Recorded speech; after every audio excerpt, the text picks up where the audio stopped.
भारताच्या अंतराळ क्षेत्रातून एक महत्त्वाची बातमी समोर आली आहे.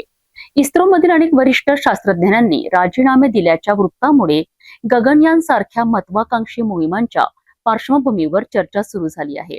या घडामोडीनंतर केंद्र सरकारनेही काही महत्त्वाचे प्रशासकीय निर्णय घेतल्याची माहिती समोर आली आहे.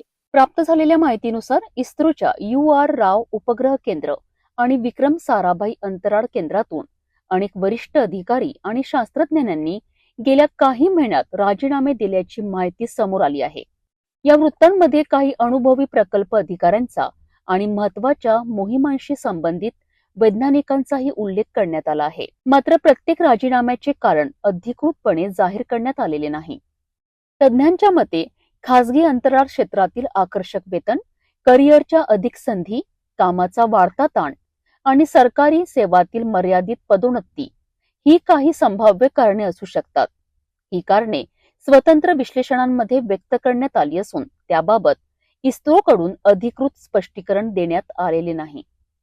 अंतराळ विभागाने महत्त्वाच्या प्रकल्पांवर परिणाम होऊ नये म्हणून राजीनामा मंजुरीच्या प्रक्रियेत बदल केल्याची माहिती समोर आली आहे. काही प्रकरणांमध्ये अंतिम मंजुरीसाठी अर्ज थेट विभागाकडे पाठवण्याची प्रक्रिया लागू करण्यात आल्याचे वृत्त आहे. इस्रोचे अध्यक्ष B. नारायण यांनी परिस्थिती नियंत्रणात असल्याचे सांगितले असून गगनयान मोहिमेचे नियोजित टप्पे वेळापत्रकानुसार पूर्ण करण्याकरिता संस्था कार्यरत असल्याचेही स्पष्ट केले आहे.